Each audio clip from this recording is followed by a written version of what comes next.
This futuristic cyberpunk Sherlock Holmes cartoon is a criminally underrated 90s cartoon.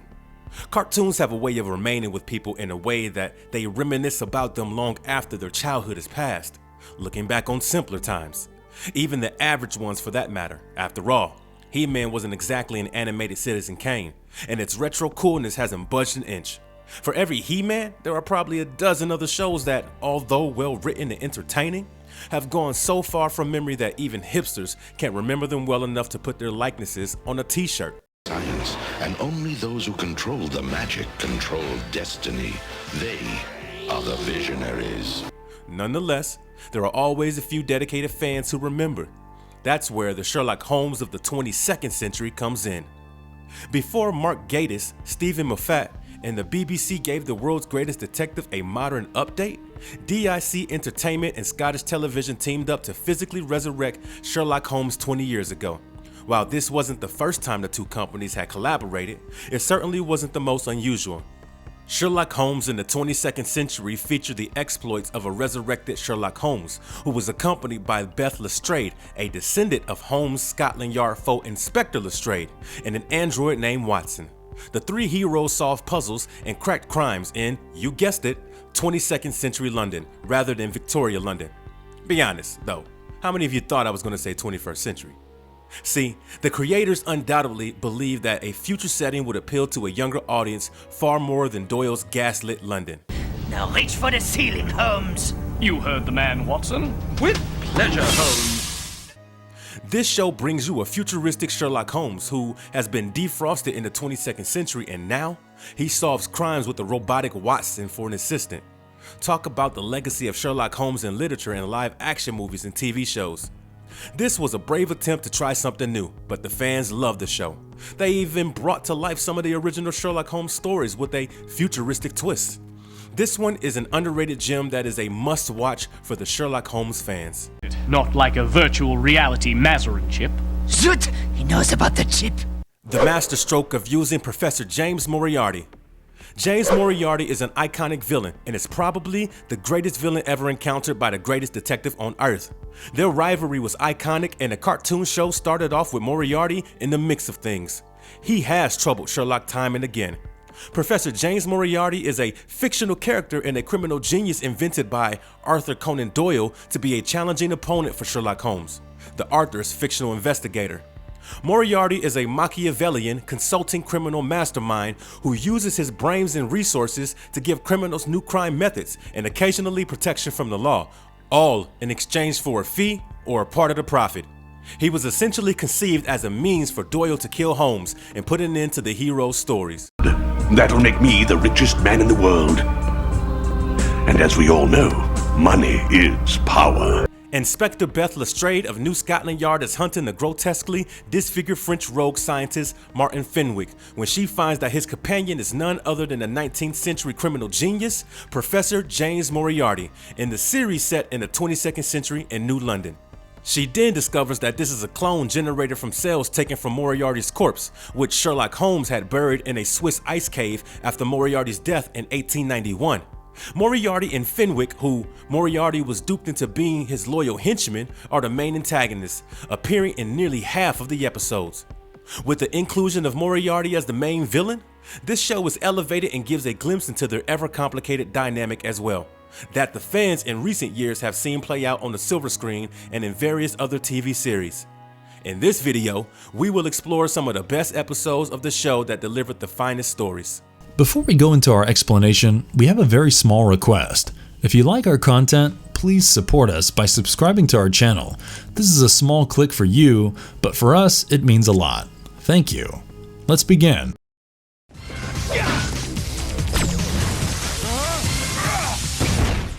The Fall and Rise of Sherlock Holmes, Episode 1. This is the first episode of the series and lays the foundation for Sherlock Holmes to come back to life. The theme song is extremely catchy, but it's the story that will draw you in, which is narrated by Watson. In 1891, Sherlock Holmes and Dr. Watson were on vacation in the Swiss Alps. It is here that he is ambushed by his enemy, Professor Moriarty. He ambushes him and they duel it out over the Reichenbach Falls, resulting in their alleged deaths after falling off the bridge. Watson loses his best friend, but he is yet to be revived. The world had lost its greatest detective, and I, my best friend. Or did I? The episode cuts to the future, specifically May of 2103, where Beth Lestrade, a descendant of Inspector G. Lestrade, Holmes' old Scotland Yard colleague, witnesses crazed French scientist Martin Fenwick colluding with a guy who resembles Moriarty. She is able to catch Fenwick but is unable to persuade her supervisor, Chief Inspector Charles Grayson, that Moriarty could return from the dead. She questions Fenwick for further information and then has to chase him as he escapes and goes into the dilapidated Sherlock Holmes Museum, where he steals Moriarty's disguise worn by him way back in 1891. Old criminal genius who's been dead for over 200 years? Chief Grayson, I saw him. When Chief Grayson doesn't believe her about Moriarty's return, on her own accord she breaks into the new Scotland Yard basement, where Holmes' body has been kept in honey. The investigator had survived the fall and had retired, later becoming a beekeeper. He takes him to Sir Evan Hargreaves, a biologist who has invented a cellular regeneration procedure that restores Holmes' youth and revives him. How did you know my name? Eyes and brains, my dear. The family resemblance is strong. I knew your ancestor. Lestrade shows Holmes some instructional DVDs to keep him up to date on world developments since his time. She also has her compudroid Watson read Dr. Watson's notebooks in order to learn how to help Holmes better, with the compudroid taking on Watson's demeanor, a fitting first episode. Fenwick, of course! This crime wave is your doing! Look out! The Crime Machine, Episode 2. Grayson is skeptical of taking the help of the newly revived Sherlock Holmes in solving his cases at the end of the first episode, but Beth manages to convince him, and in this second episode, Lestrade follows Holmes to an ice cave on the Swiss Alps where Moriarty's body is preserved in ice. Beth was sure that Moriarty was the one who was behind New London's recent crime wave and malfunctions with anti-criminal intent processes. They explore the cave that Sherlock thinks Moriarty's body is in, but they set off a trap that makes the cave collapse and locks it off, preventing them from investigating further. For the years? But then, who's that guy I saw in the hovercraft? Some relative? Meanwhile, folks who had previously demonstrated no criminal intent have started taking various pieces of technology without knowing why. We see multiple scenes of thievery as security alarms blare all over New London as the police get on high alert, as cases start being reported from all over town. The case piques Holmes' interest as he watches the patterns of crimes and explains how there is a set pattern in which leads back to a larger purpose by simply following their master's orders, a master who lives underground. He goes off with Lestrade to investigate and meets a trio of children that try to swindle them, whom he names the Baker Street Irregulars. Really, Holmes? As gentlemen, don't you think we... Clearly, the lady can take care of herself. They then encounter armed foes in the underground tunnels, and after defeating them, it is with their assistance that Holmes discovers that Fenwick is using the gadget to transform residents into criminals in order to steal items that he requires. The machine, as well as a piece of old railroad, is destroyed.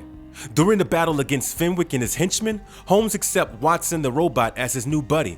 Later, Holmes returns to his old digs and Watson receives an upgrade in the form of a prosthetic mask that closely resembles the real Dr. Watson's visage. A great first adventure indeed. If he failed to destroy me, his accomplice would do it for him. Fortunately, they both failed. The Adventure of the Empty House, Episode 4. After landing into a laser grid in July 2103, Holmes and Moriarty are allegedly incinerated. The episode shows their epic battle and shootout as the two arch enemies battle each other once again. We watch as both of them fall to their deaths on the laser grid. The scene then shifts to a laser shooting tournament where young participants are practicing.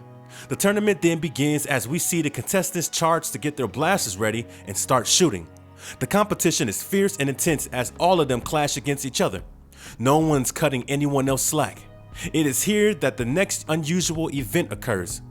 One of the best competitors, Ronnie, walks out of the tournament before the last round, much to everyone else's dismay. We also watch as Watson grieves over the death of Holmes. However, his grief is cut short by Beth as she takes him away, which then Watson and Lestrade begin to look into the case of Ronald Adair, the same laser shooting contest contender who left the tournament and then was discovered frozen solid. A gunman using a range freeze weapon froze him, and they had to find out who it was and why they did it.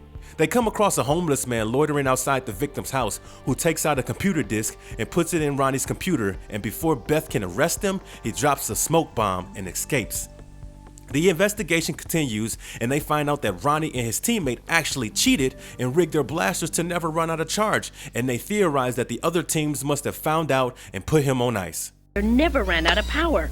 He didn't have to have great aim. He could just keep shooting until he got a better score. It is then revealed that both Holmes and Moriarty are still alive, and the same shooter is on the hunt for Holmes. It was actually Holmes disguised as the homeless man loitering outside the victim's house, and Watson is finally reunited with him. They crack the case and come face to face with the ice blaster, who targets Holmes, but Beth finds his DNA and he is arrested and taken to prison. Back, I say! The Adventures of the Sussex Vampire Lot, Episode 7. In the 7th episode, Lestrade enlists Holmes and Watson's assistance in tracking down a vampire who has been stealing information from government and bank computers. After terrorizing a security guard, the creature's image was captured by security cameras, as Sussex County's We watch as a red-eyed vampire transports himself in and out of doors and steals information after scaring the living hell out of the guards on duty. It looks like the Sussex vampire has struck again. They rush to their help to apprehend and bring down the vampire. However, something worse is brewing as Moriarty plans to enlist the vampire's help. The vampire is able to steal from high-security vaults and change the vault code so that no one is able to get in. They try to blast open the vault door, and Lestrade manages to get it open, but they see that the vault is completely empty. Watson and Holmes set out in the Irregulars. Remember the 3 kids that Holmes met in the 2nd episode on this first detective adventure? Yes, them. He recruits them to assist him in the research for the Sussex vampire, assigning them various tasks such as research and stakeouts. If some sort of data-sucking fiend is loose in the city, just think what an irresistible target you would be. Dear. They slowly find out information to begin piecing together things about who the Sussex vampire truly was, and what it was, as Holmes was sure it was a human up to no good, as he did not believe in vampires. It is during a stakeout that Watson comes face to face with the Sussex vampire, but is saved by Holmes. However, the vampire shows up again as alarms blare and it flies over them, away into the dark night sky. Moriarty also makes his appearance here. Holmes and Watson, along with the Irregulars, begin tracking the vampire the next morning, and they come face to face with him once again in an underground tunnel where Holmes chases him and they go into a secret passage. Aha! Not exactly the greatest security arrangement. Lestrade, who follows them, is captured by Moriarty, and Lestrade in the tunnels as Moriarty decides to capture the vampire for his own evil plans. Turns out that there is no vampire at all, and it was all just a hacker in disguise who wanted some information.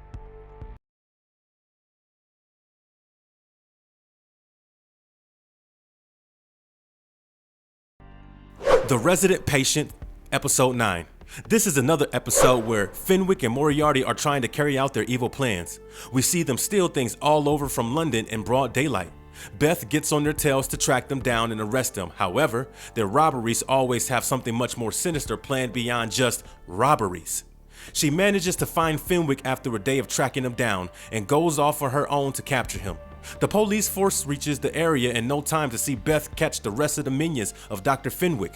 It turns out that Dr. Blessington's techniques allows Fenwick and Moriarty's other minions to disguise themselves, making their DNA unrecognizable, which is why all the people that Beth caught looked nothing like the people who were committing the crimes all over the city. These people were all let go since their details such as records and prints were unavailable, or they were fake. Holmes investigates the scene further and finds out that something fishy is going on. He then decides to make it his mission to find out what it is that is actually going on. Accompanied by the Irregulars, they continue their investigation to come across a secret passage, and as they enter, they are ambushed by the criminals who beat them up quite badly. They are taken hostage, and Holmes figures out that one of the guys who were arrested then released was none other than Fenwick himself, simply disguised as a law-abiding citizen. Beth intercepts the meeting as she comes to save Holmes and Watson. A fight ensues as the criminals run away after activating a disruptor that blows up the entire place, giving the criminals ample time to escape. They make it to safety and decide to visit the lab for anatomical reconstructions to prove that all the criminals had disguised themselves. Say, That would suggest a huge leap forward in DNA washing. Eyes and brains, my dear. He manages to find every crook and catches them all. The crooks seem to be extremely scared of Moriarty as they beg Holmes to help them. However, Holmes refuses as he catches them red-handed, explaining their plan in the great old-fashioned Sherlock way. However, the real trouble was brewing as they realized Moriarty was planning on world domination as he wanted to replicate two world leaders signing an important document.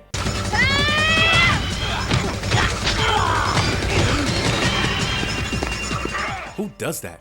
However, Lestrade along with Holmes and Watson stopped this from happening, saving the day once again.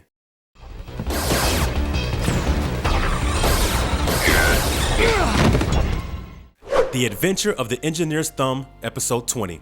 The story in this episode is extremely cleverly written, and while, like the other stories, is inspired by the original Holmes stories, it incorporated the futuristic theme brilliantly. The episode opens with a scientist called Victor who is working extremely hard on the gadget in his lab as his girlfriend comes to speak to him and accidentally bruises him with her ring while hugging him. The scene then shifts to Lestrade and Holmes, who are persuading a criminal named Louis in a dark alley. They work together and are able to catch him in the end with the help of Watson. They find a shipment of frozen human hearts and question Louis about it, but it is during this that Lestrade gets a call from the chief informing them that a blood regenerating gadget has been taken from the safe of Victor Hatherley, a scientist. Holmes is called in to investigate his disappearance as the chief believed that this theft might tie into the organ trafficking ring that Lestrade was pursuing earlier. To open the safe, Hatherley's fingerprint is required, and thus they are all confused how anyone else could have stolen the gadget. Lestrade continues to torture Louis into spilling all that he knows, while Holmes and Watson pays a visit to Mike, Vic's old science experiment partner, as Victor believes that he is the one behind the theft. Mike refuses to cooperate with them, and it appears that Victor's girlfriend, Jill, is the one who was colluding with Mike as she takes his DNA as well. They follow Jill and finally find out that she is actually double-crossing both men and working for Fenwick as Lestrade finds out where the next organ shipment was dropping in from. The aim of Fenwick and Moriarty was to increase their black market organ transplant profits, but as usual, Watson, Holmes, and Lestrade saved the day heroically. The sad losers in this episode happen to be the two men Jill bamboozled.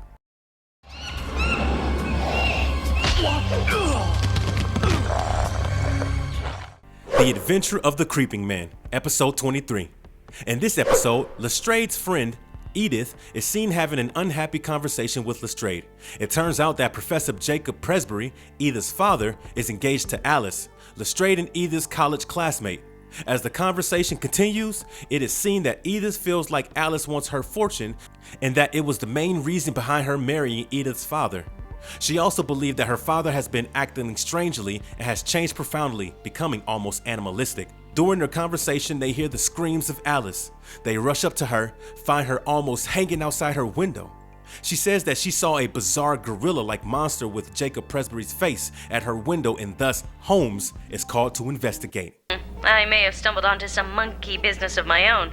Can you come by and take a look? It would be my pleasure. The scene cuts to an issue which is brewing regarding the theft of 3 rare and endangered species of monkeys, which is being looked into by none other than Sherlock Holmes. Once he reaches the Presbury house, however, he has different monkey business to attend to.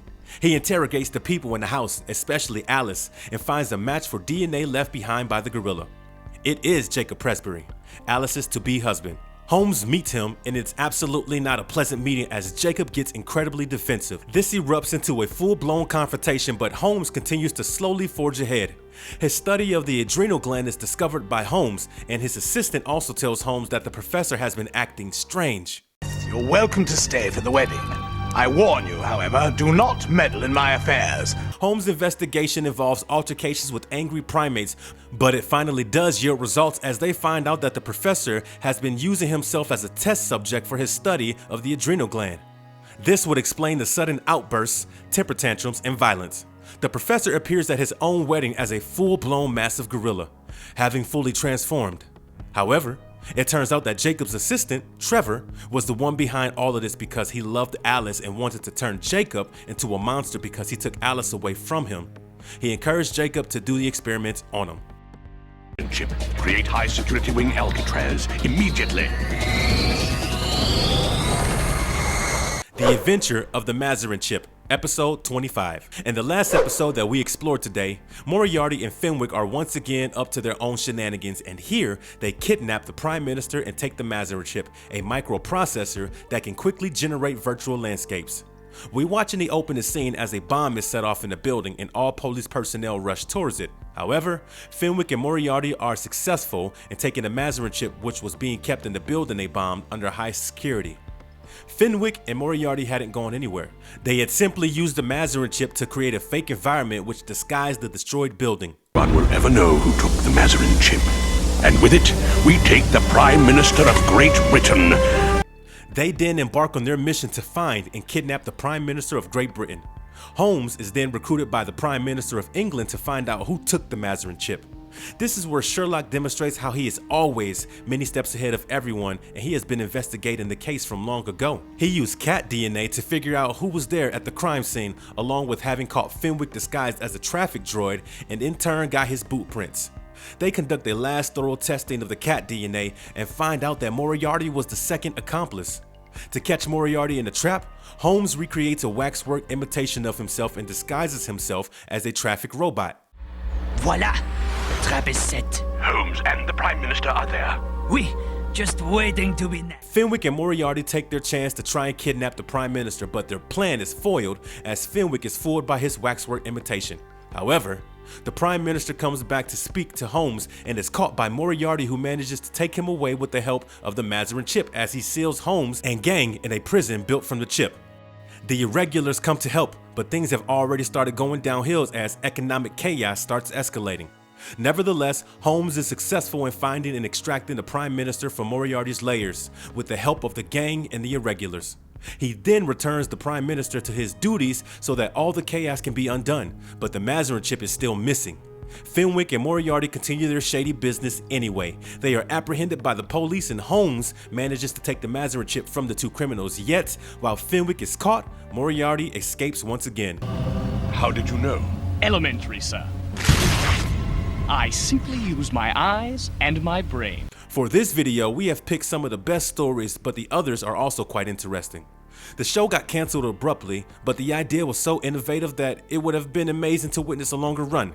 The authors were aware of current trends in both mass media and technology and used a little creativity to construct a future that resembled our own. This is one of the trademarks of a good science fiction novel, and the creators of Sherlock Holmes in the 22nd century succeeded in doing just that, crafting a story with a beloved, diverse cast of people who must traverse a world that is both strange and familiar to the audience.